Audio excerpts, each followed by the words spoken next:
ఒక ఆడపిల్లకి I love you చెప్పినంత మాత్రాన అది లైంగిక వేధింపు కాదు అంటూ ఛత్తీస్గఢ్ హైకోర్టు తీర్పు చెప్పింది. ఫోక్సో చట్టం కింద నమోదైన కేసులో ఛత్తీస్గఢ్ హైకోర్టు సంచలన తీర్పు ఇచ్చింది.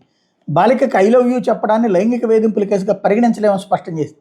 ఈ మేరకు ట్రయల్ కోర్టు తీర్పుని జస్టిస్ సంజయ్ ఎస్ అగర్వాల్ నేతృత్వంలోని ఏకసభ్య ధర్మాసనం సమర్థించింది. రాష్ట్ర ప్రభుత్వం చేసిన అప్పీల్ను తిరస్కరించింది. ఫోక్సో చట్టం కింద కేసు నమోదైన యువకుడిని నిర్దోషిగా ప్రకటించింది. 2019 నాటి ఈ కేసులో 15 ఏళ్ల విద్యార్థిని పాఠశాల నుంచి ఇంటికి వస్తుండగా ఓ యువకుడు ఆమెకు ఐ లవ్ యూ చెప్పాడు. దీంతో విద్యార్థి పోలీసులకు ఫిర్యాదు చేయగా యువకుడి మీద ఐపీసీ 354D 509, ఫోక్సో చట్టంలోని సెక్షన్ 8, SC ST చట్టంలోని సెక్షన్ 3 సబ్సెక్షన్ 2 కింద కేసు నమోదు చేశారు. కోర్టు ఒక ఆస్పెక్ట్లో భావ ప్రకటన స్వాతంత్ర హక్కు అమ్మాయి తిరస్కరిస్తే అయిపోతుంది కదా అనే రూట్లో ఆలోచించి ఉండొచ్చు. కానీ కంప్లైంట్ ఇచ్చింది అమ్మాయి. అంటే ఏంటి?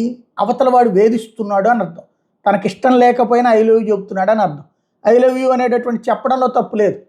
అయితే అది ఇష్టం లేదు అన్నటువంటి విషయాన్ని అవతల వాళ్ళు తెలుసుకుని వాళ్ళు చెప్పిన తర్వాత కూడా ఐ లవ్ యూ చెప్తున్నారంటే ఖచ్చితంగా వేధింపు కిందకే వస్తుంది. వేధింపుని వేధింపు కాదు అనేటటువంటి కోణంలో హైకోర్టు అయితే ఇప్పుడు ఎక్కడికి వెళ్ళాలో చూడాలి.